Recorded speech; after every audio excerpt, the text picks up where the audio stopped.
요한계시록을 지난주에 시작했는데 지난주 첫 시간 듣고 가서 상당히 머리가 좀 산만했죠. 도대체 무슨 소리를 하는 거냐. 자, 오늘 요약을 하고 들어가십시다. 지난 시간 또 못 참석한 분들을 위해서 강남교회 아주 친절합니다. 요한계시록은 어렵다, 쉽다. 그래서 궁극적으로 세 가지 초점이 있다 그랬어요. 첫째, 종말은 있다. 근데 그 종말이 이제 막 심판과 그냥 소멸과 처부수기 위한 종말이 아니라 그 끝냄이 있어야 유한하고 추한 모든 것들이 끝나면서 새로운 나라, 새로운 하늘, 새로운 땅이 새 지평이 열리는 차원에서의 기다리는 종말로서 이해를 해야 된단 말이죠. 그러니까 종말은 소극적이거나 부정적인 것이 아니라 새 하늘, 새 땅을 기다리는 시간으로서의 종말이에요. 우리도 새 몸을 입게 됐죠. 거기에는 애곡하는 것이 없고 병드는 것이 없고 눈물이 없고 고통이 없는 새 몸을 입게 된단 말이에요. 빨리 왔으면 좋겠어요. 빨리. 정말이에요. 그런데 그 나라는 누가 들어가요? 예수 그리스도를 구주로 고백하는 자만이 들어간다. 이게 지난주 계시록의 시작이었습니다. 그런데 계시록은 두 가지 성격의 책이라 그랬습니다. 계시의 책인 동시에 예언의 책이라 그랬어요. 그러면 계시와 예언은 어떤 차이가 있느냐? 공통점은 둘 다 종말에 관한 것을 얘기하는 것은 공통점이 있는데 계시는 종말에 관한 것만 얘기를 한 책이고 예언은 그 종말에 일어날 결과가 어디 속에서 역사와 시간 속에서 풀어져 과정을 거쳐 결말을 낸다는 이야기를 담은 책이 예언서라 그랬어요. 예언서. 슬슬 이해가 이제 기억이 되죠. 예.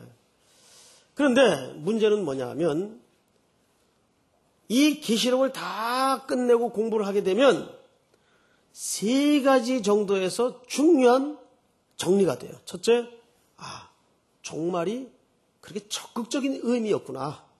우리의 새 삶을 시작하기 위한 이 땅의 유한하고 추한 것들을 끝내는 차원에서의 종말이었구나. 종말론에 대해서 정확한 이해를 갖게 된다. 아울러 그 종말의 주제는 누굽니까? 그리스도. 그리스도에 대해서 정확한 이해를 갖게 된다.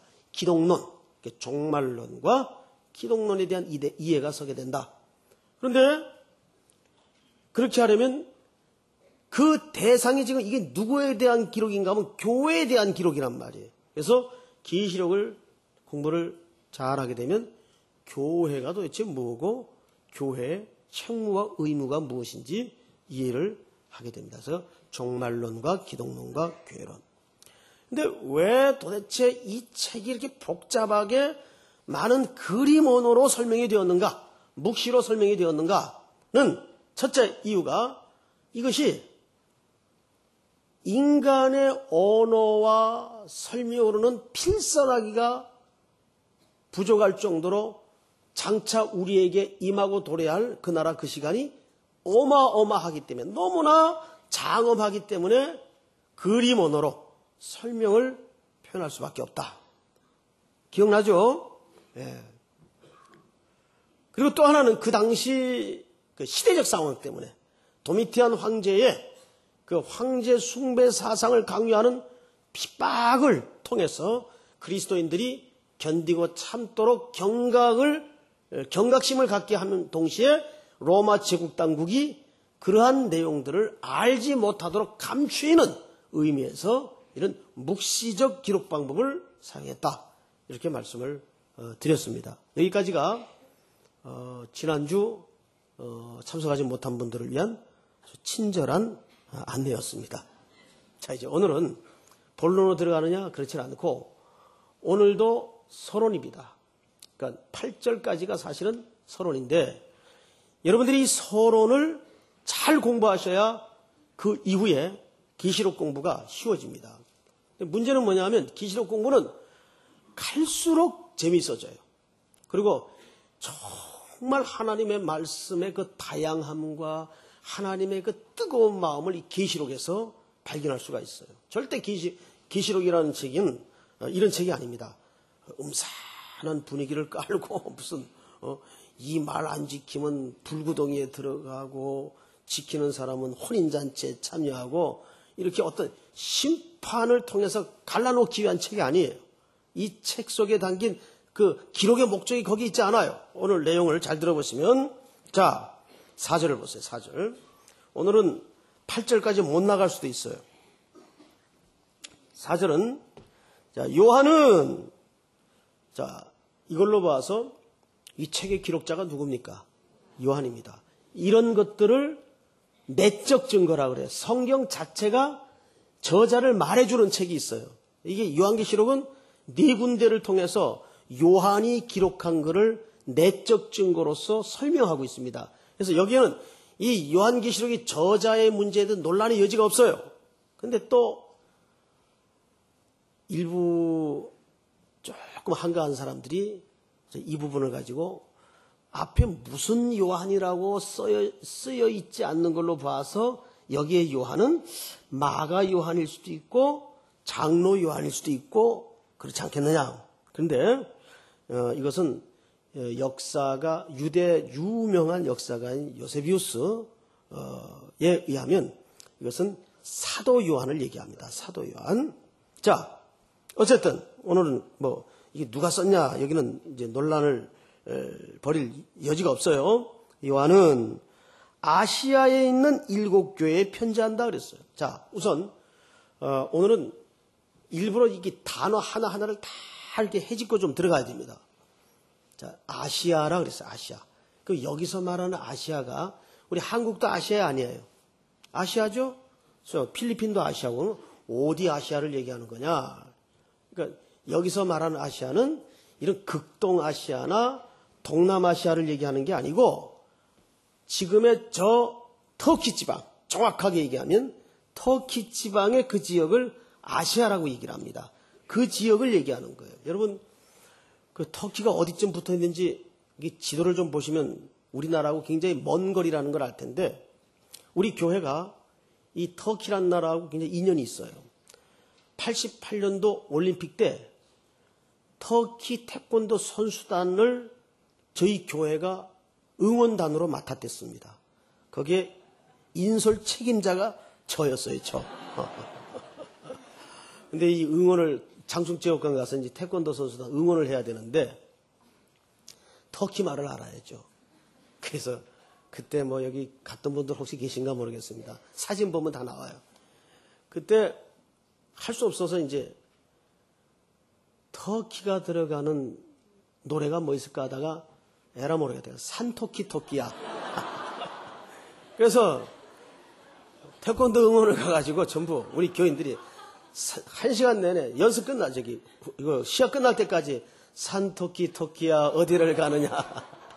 그러니까 터키 사람들은 지금 뭐 터키라고 자꾸 얘기가 나오니까 이게 무슨 응원 노래인 줄 알고 좋아했어요.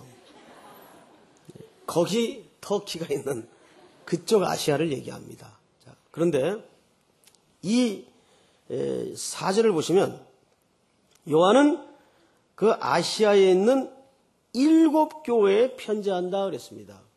자, 7은 뭐고 또 여기서 말하는 교회는 무슨 의미가 있을까? 자, 저를 보세요. 성경에서 우선 7이라는 숫자는 아주 많이 등장하면서 중요한 수인데 특별히 계시록에서는 이 7이라는 수가 주제어입니다. 교회, 계시, 예수, 7. 이게 이 계시록의 주제어예요. 그런데 도대체 7이라는 수가 갖는 성경적 의미가 뭐냐? 이것은 온전한 수이면서 충족수입니다. 무슨 뜻인가 하면 하나님께서 6일 동안 창조하셨어요. 사람까지를 만들어 놓고 마지막 6일째 되는 날 얼마나 하나님의 창조가 스스로 마음에 들으셨던지 흡족하셔서 심히 좋았다. 이 6일째까지의 사역이에요. 그리고 나서는 그 다음날 일곱째 날, 7일 날, 뭐 하셨습니까? 안식하셨어요. 안식.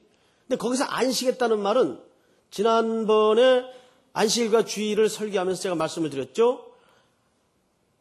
휴식의 개념의 안식이 아니라 다음날 일하러 가기 위해서 그날 쉬신 게 아니고 일곱째 날 안식하셨다는 것은 6일 동안의 하나님의 창조가 손댈 것 없이 완전했으며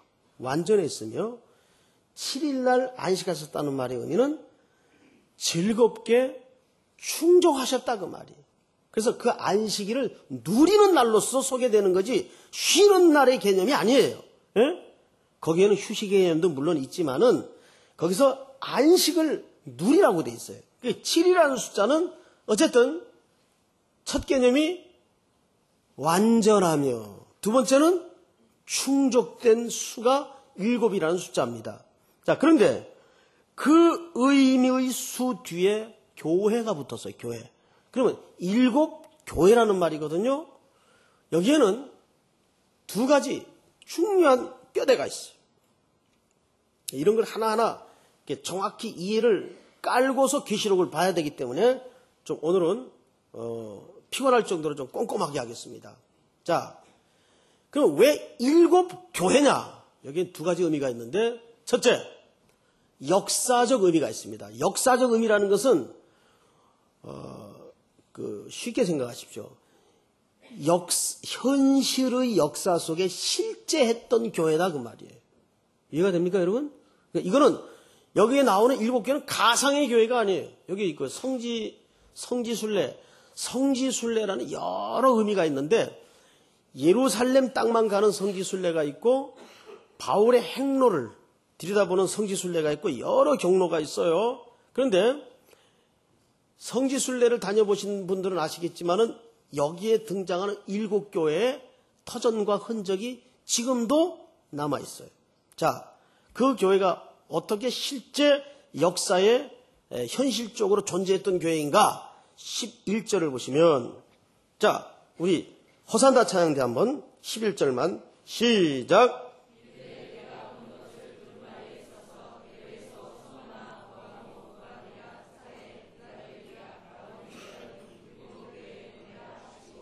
예, 여기 지금 7 교회 이름이 등장을 합니까, 안 합니까?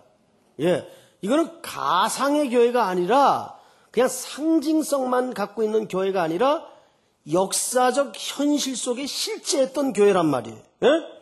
자, 그런데 이것이 왜 그 역사적 의미가 중요하냐 하면 이때 그러면 요 7 교회만 역사에 존재했을까요? 아니에요. 골로새 교회도 있고 헤라볼리아 교회도 있고 많은 교회들이 그 당시에도 존재했었어요.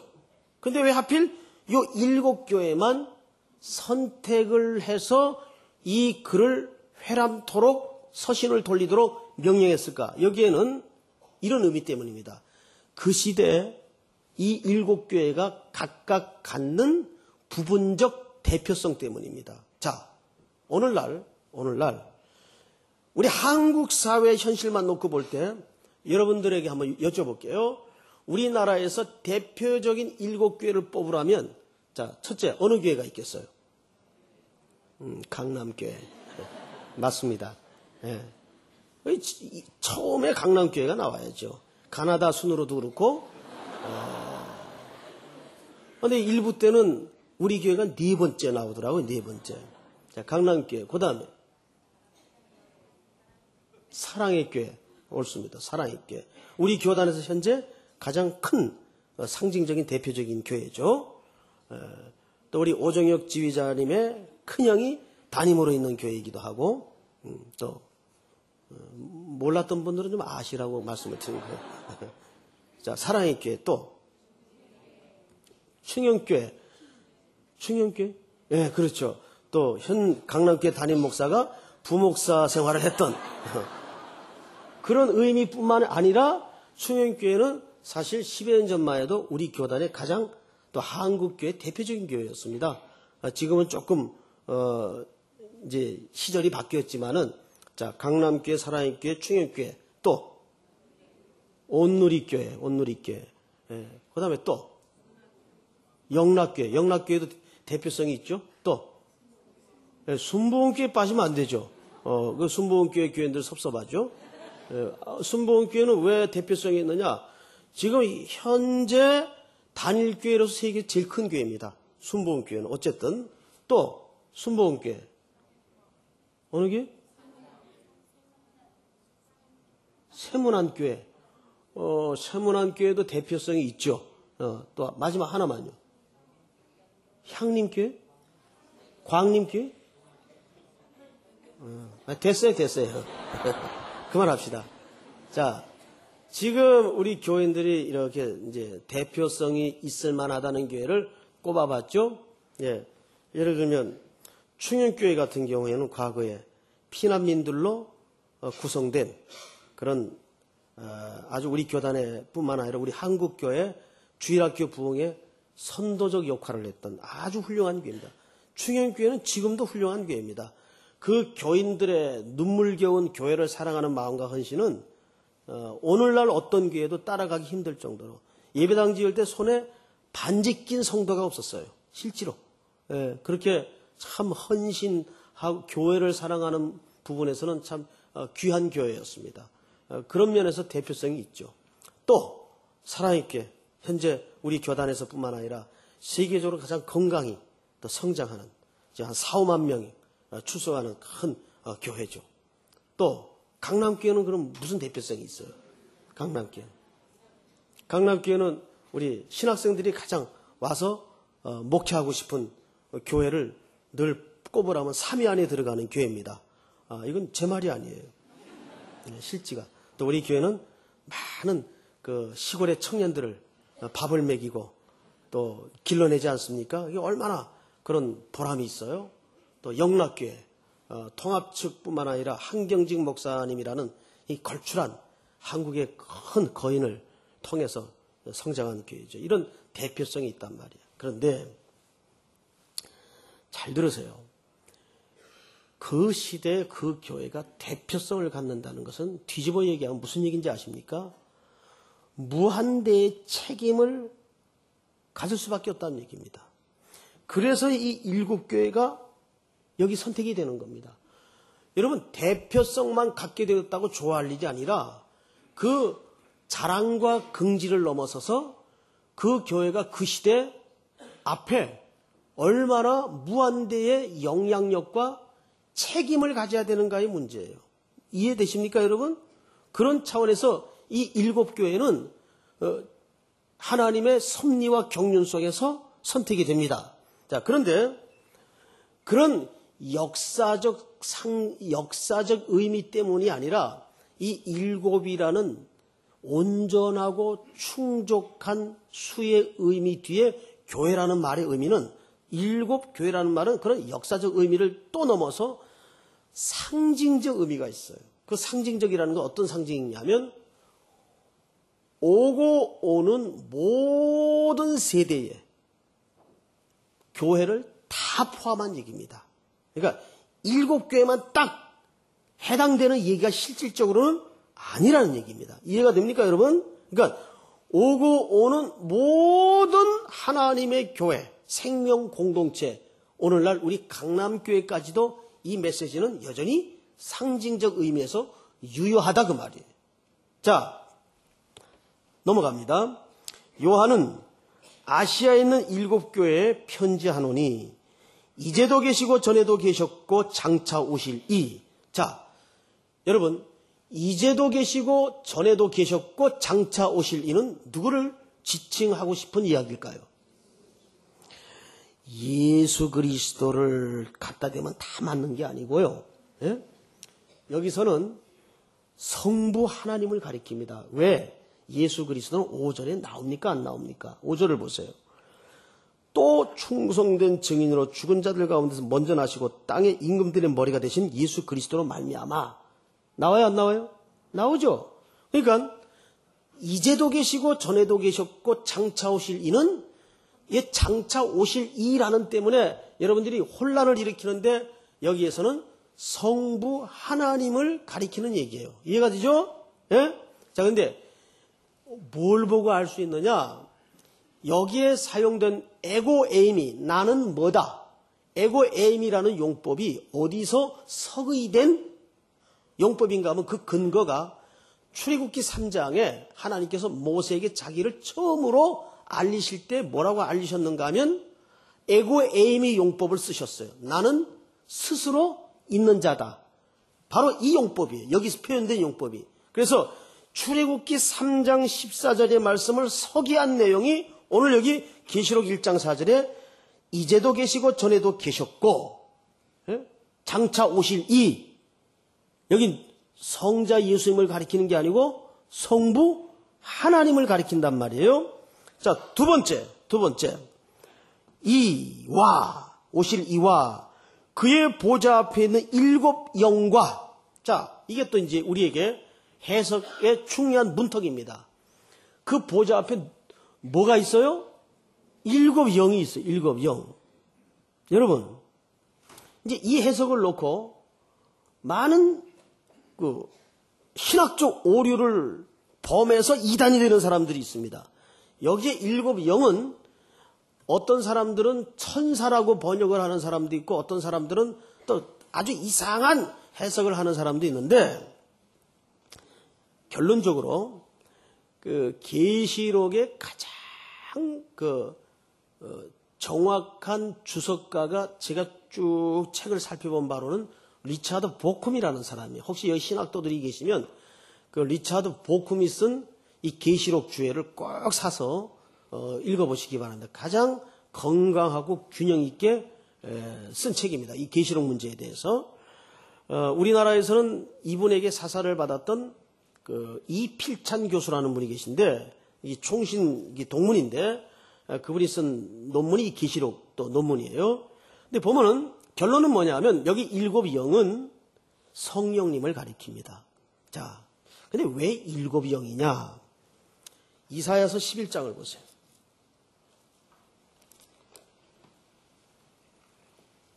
이사야서 11장.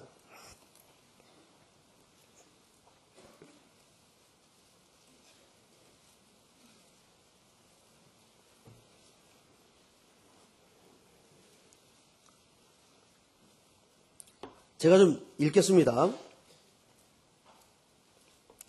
이새의 줄기에서 한 싹이 나며 그 뿌리에서 한 가지가 나서 결실할 것이요.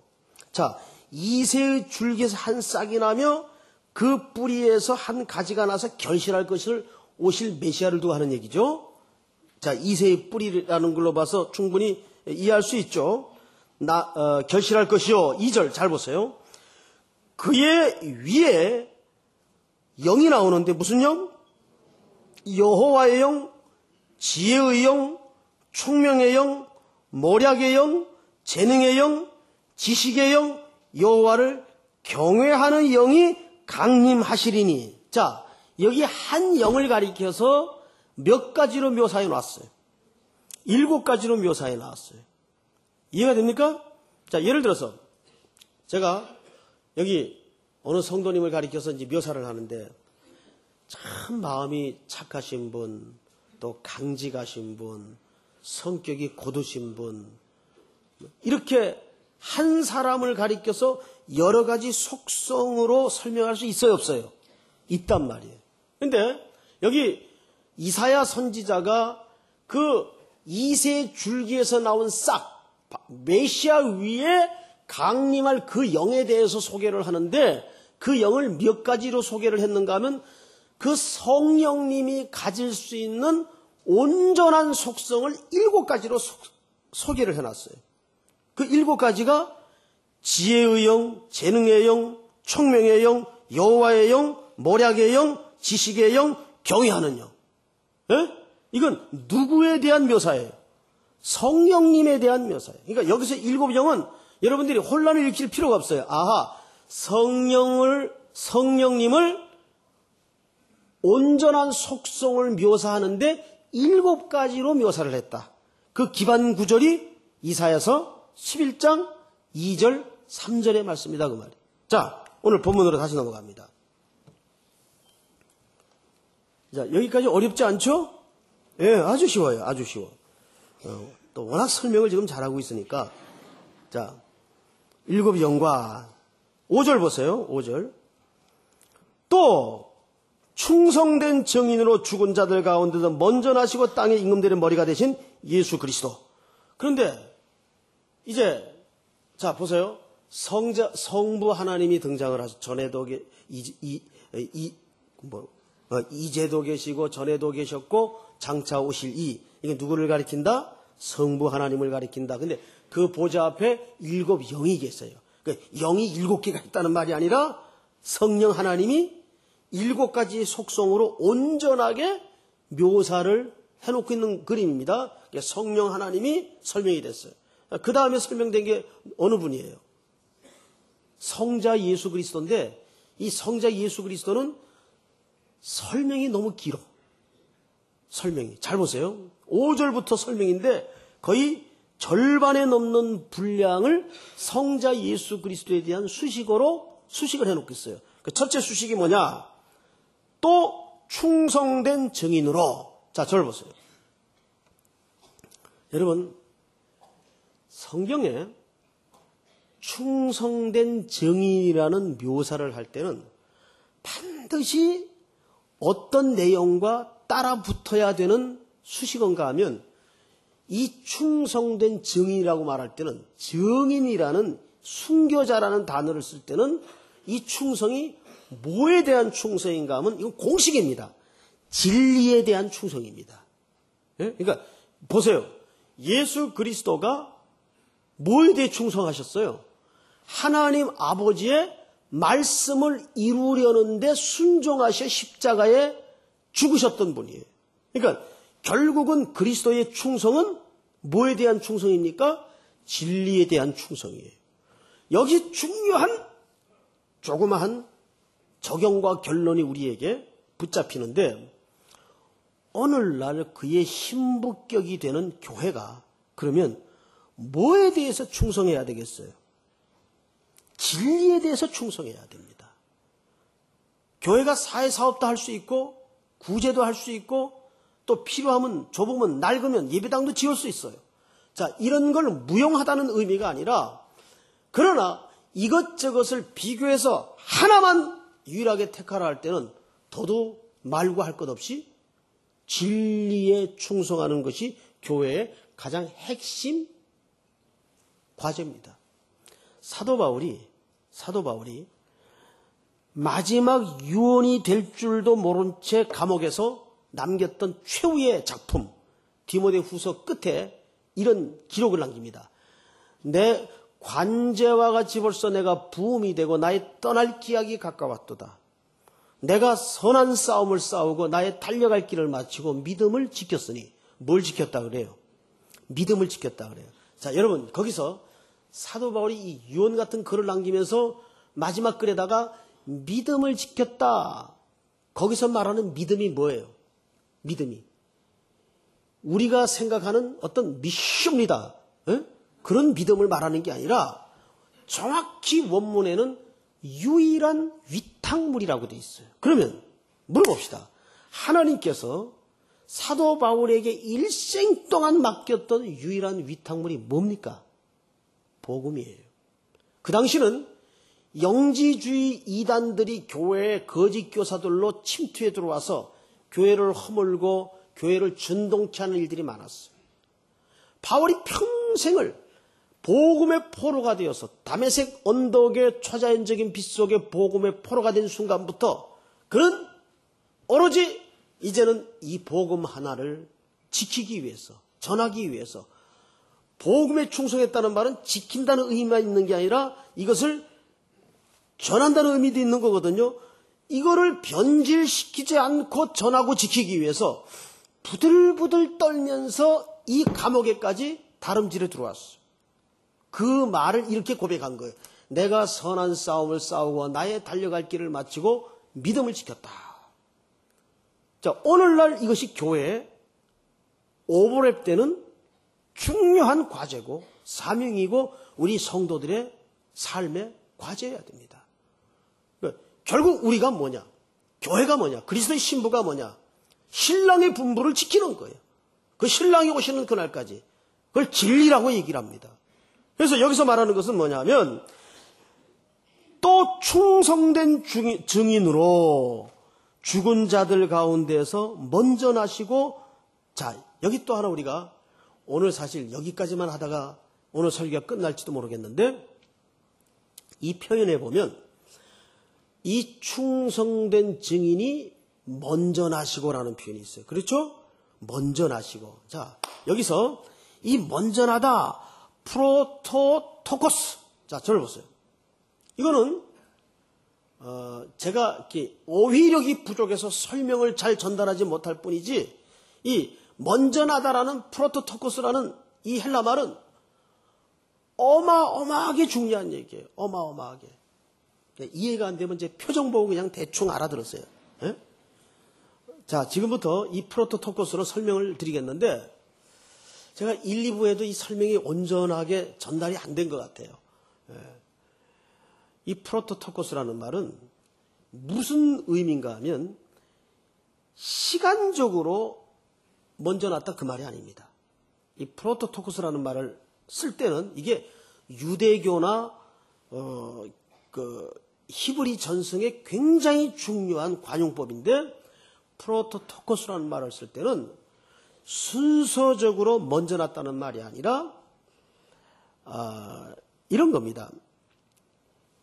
이건 절대적인 주권자나 최고의 자리에 앉을 사람에게 쓰는 용어입니다. 그러니까 여기서 먼저 나시고 했다는 말은 순서상 그분이 먼저 났다 이 말이 아니에요. 이거는 부활의 첫 열매가 되신 그리스도를 설명할 때 이 단어를 씁니다. 근데 그 부활의 첫 열매가 됐다, 먼저 났다, 다 같은 얘기인데 이 개념을 여러분들이 잘 이해를 하셔야 돼요. 이 말은 새 창조, 그러니까 예수 그리스도께서 부활의 첫 열매가 되셨다는 건 무슨 말이에요? 이 땅에 죄되고 유한하고 제한적인 것들을, 우리의 병들고 모든 못난 것들을 완전히 십자가에 끝장을 내셨어요. 그 종지부를 찍으셨어요. 거기 예수님이 대속의 어린 양의 죽음을 통해서 그 모든 욕되고 죄된 것들을 십자가에서 어떻게 완전히 소멸하셨어요. 소멸. 그리고 나서 이분이 부활의 무슨 열매가 돼요? 첫 열매가 됐다는 말은 순서적으로 먼저 태어나셨다, 먼저 부활하셨다 그 말이 아니라, 이 말은 새 창조, 예? 그 주권, 절대 주권자. 우리를 뭐라 그래? 이 생명을, 우린 육체의 생명이 아니라 새 생명을 얻은 자라고 말하는 거예요. 그러니까 보세요. 첫 열매가 되신, 부활의 첫 열매가 되신 그리스도를 믿는 자마다 고린도전서 15장 20절 이하에 뭐라고 나와요? 우리도 그 부활에 어떻게 된 자입니까? 실질적으로 참여한 자예요. 믿습니까, 여러분?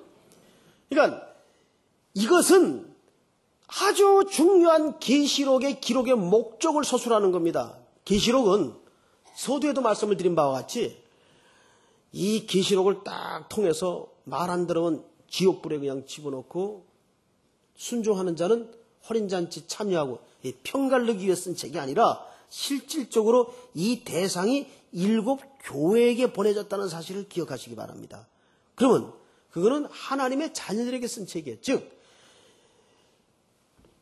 부활의 첫 열매 되신 그리스도의 그 구속의 완성은 그것이 반드시 이루어질 일입니까? 우리 행위의 여부에 따라서 될 수도 있고 안 될 수도 있는 문제입니까?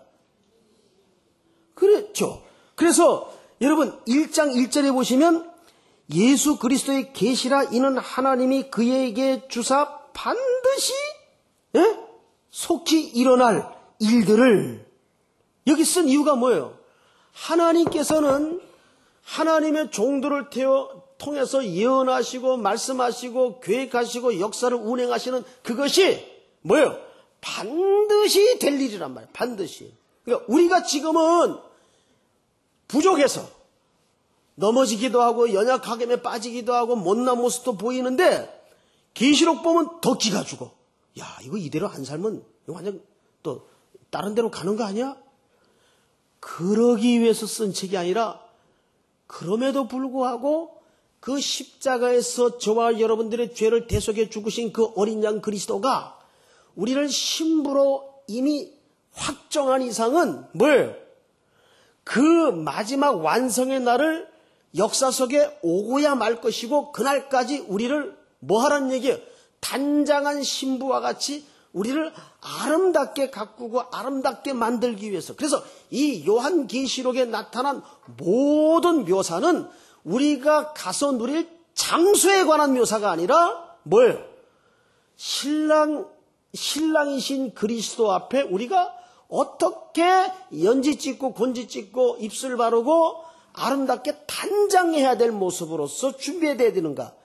그것을 하나님이 열렬한 마음으로 우리를 향하여 사랑으로 열기를 뿜으시면서 기다리는 묘사를 계시록이라 그럽니다. 그러니까 계시록은 절대 무서운 책이 아니라 하나님이 우리를 향하신 들끓는 사랑의 기다림에 대한 연서예요. 너희들이 그날이 반드시 올 텐데 그날은 이렇게 아름답고 복되고 이쁜 모습으로 준비되어 서거라. 단장한 신부와 같이. 이해가 돼요? 이게 계시록의 중요한 목적 서술이란 말이죠. 예? 그러니까 이 일은 반드시 일어날 일입니다. 그리고 그 일은 삼위 하나님이 이미 이루어 놓으셨어요. 그러니까 이것을 미래에 일어날 현실적 묘사가 계시록입니다. 그러니까 우리는 이 계시록을 읽을 때마다 구원에 관해서 아주 든든한 안위를 갖게 돼요. 예? 나는 비록 못나고 약하지만 나는 비록 약하나 우리 예수는 강하다. 뭐 그런 노래가 있죠. 끝엔 잘 모르겠는데. 예? 이거 무슨 노래인지 4부 때 한번 불러야 되겠는데 나는 비록 약하나 예수님은 강하시다. 그런 복음성이 있어요. 우리는 약하지만 신랑 되신 예수 그리스도는 전능하신 분이라서 그분은 이미 부활의 첫 열매로 우리에게 전부 접붙임을 주셨어요. 그리고 그것은 반드시 완성되어질 일이에요. 그 안에 우리가 끼어 있어요.